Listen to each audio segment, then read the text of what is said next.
Money FM 89.3. Best of breakfast. Morning Shot. Welcome to Morning Shot. It's Audrey, Siek with Emaad, Akhtar with you. Now, U.S. President Donald Trump has announced a 90-day pause for countries hit by higher U.S. tariffs, but escalated a spiraling trade war with China. In a rather dramatic change of policy, just hours after levies against roughly 60 of America's trading partners came into effect, Trump says that he is authorizing a universal lowered reciprocal tariff of 10% while negotiations continue. But at the same time, he increased tariffs on goods from China to 125%, accusing Beijing of a, quote, lack of respect.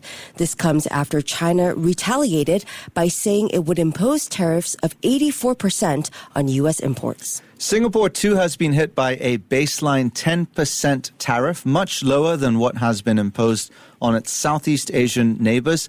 But Prime Minister Lawrence Wong has cautioned that the little red dot must brace itself for more shocks to come. For more insights, we are privileged to be joined by Casey Mace, Chargé d'Affaires at the U.S. Embassy in Singapore. Casey, you've got a busy schedule, but good morning and thanks for joining us. Good morning. Thank you, Audrey. Thank you, Emaad, for having me on your program to share a little bit about the U.S. government's new trade agenda and our abiding commitment to remain strong economic partners with Singapore and the rest of the world. Yeah, let's get into that partnership first and foremost. Singapore, often seen as a neutral party in the U.S.-China trade conflict, yet it has still been slapped with 10% tariffs by the Trump administration. How do you justify that?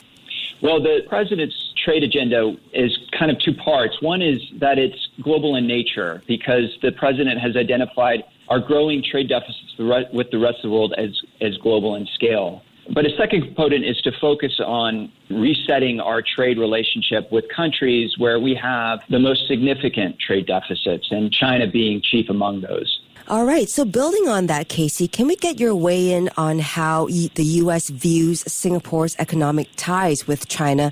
Do you think those connections or trade links might have played a role in the decision to include Singapore in these measures? The baseline tariffs that the administration has implemented with countries around the world were not driven by their individual trade relationships with China. So Singapore's trade relationship with China would not have been a factor.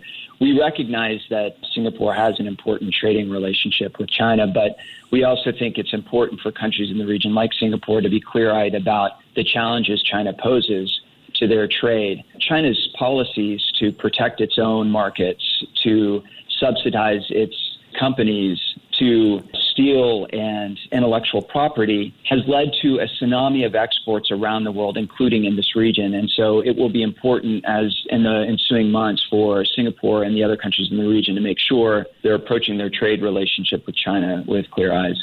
Yeah, Casey, the entire world has been riding the Trump tariff roller coaster in the past few weeks with a lot of uncertainty swirling around about how it will all play out. We had the imposition of baseline tariffs and reciprocal tariffs, and that sent both U.S. and global recession fears soaring. And the latest pause has now had some market participants reversing those predictions. We have Goldman Sachs among the names that have done so. What's your take on whether a recession is still on the cards? I'm very bullish on the American economy. The fundamentals that drive American growth is our culture of innovation, our deep and fluid capital markets, our world-class productivity and efficiency. And I think with the policies that we're pursuing to rebalance trade and to create a more competitive trading environment globally will lead to more growth for the American economy. And with a stronger, healthier American economy, I believe that will lead to stronger economic growth around the world. All right, Casey, you alluded to this before, but Singapore and the U.S. have had a long-standing economic and strategic partnership. Do you think this recent tariff move has complicated that relationship in any way?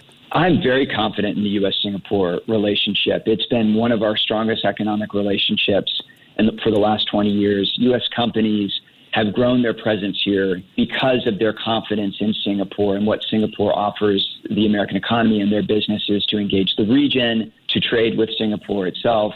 American companies continue to look for opportunities with Singapore in the region to grow, even under the current circumstances. We're very focused on growing the economic relationship we have with Singapore in growth areas like high-tech, artificial intelligence, cybersecurity, and those efforts will continue. And I think will lead to even more growth in the U.S.-Singapore economic relationship. Yeah, Casey, I just want to touch on the business and public sentiment here in Singapore. From your position at the embassy, what's the sentiment like among American businesses in Singapore regarding these tariffs?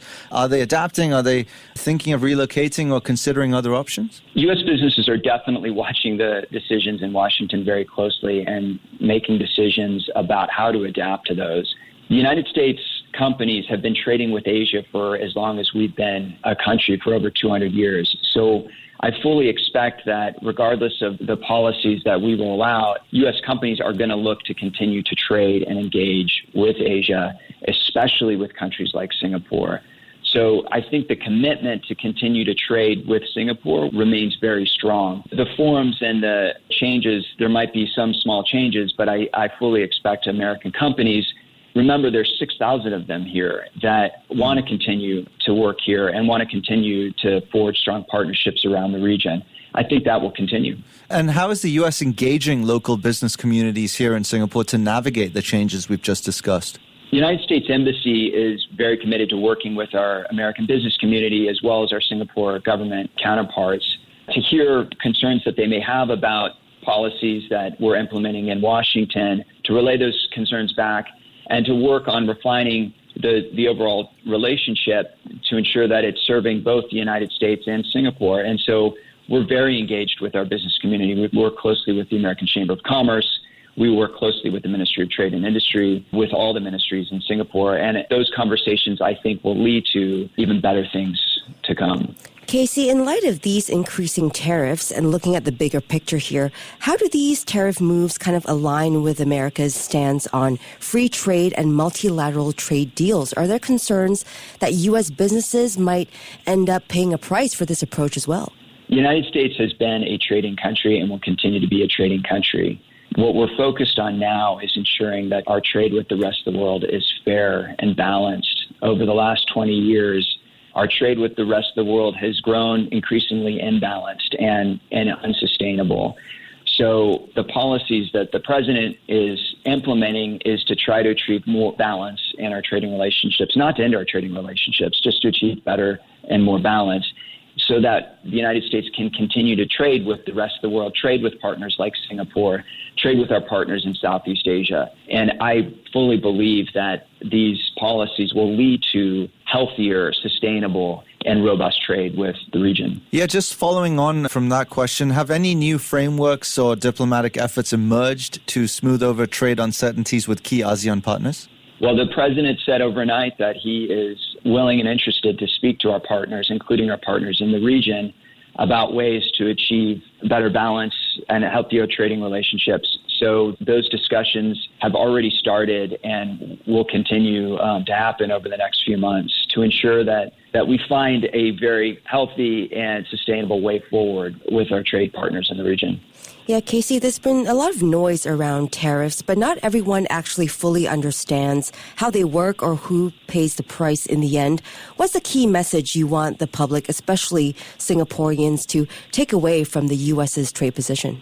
Well, that the United States wants to continue to trade and that the United States wants to find fair and balanced trade with our partners. The United States has experienced significant trade barriers and has paid significant tariffs for a lot of our goods that are traded into markets around the world, including into China. And so in order to encourage China to lower those trade barriers to American goods, we've had to impose similar trade barriers to Chinese goods into our market. And to signal to the rest of the world that we're very committed to finding a more balanced approach to our trade globally. And that's the reason why there's this baseline tariff of 10%. Tariffs are collected by the United States at the point of entry of goods that enter the United States. And so starting from today, the U.S. customs agents at the borders of the United States will collect a 10% tariff on goods.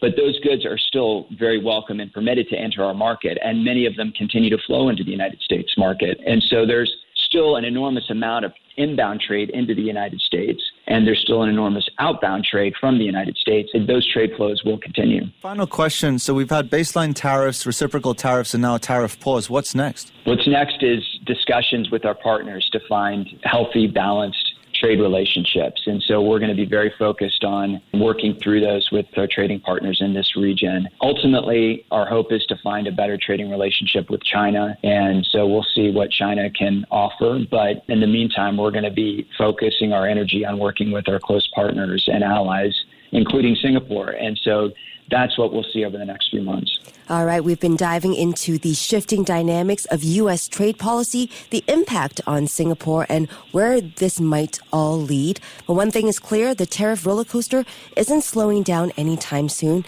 Thank you so much for joining us this morning, Casey, and helping us unpack a very complex and fast-moving situation. Thank you. You're welcome. He is Casey Mace, Chargé d'Affaires at the U.S. Embassy in Singapore. Stay with Money FM 89.3. To listen to more great interviews, download our podcasts at audio.sg or download the audio app. That's AWEDIO, audio at the App Store and Google Play.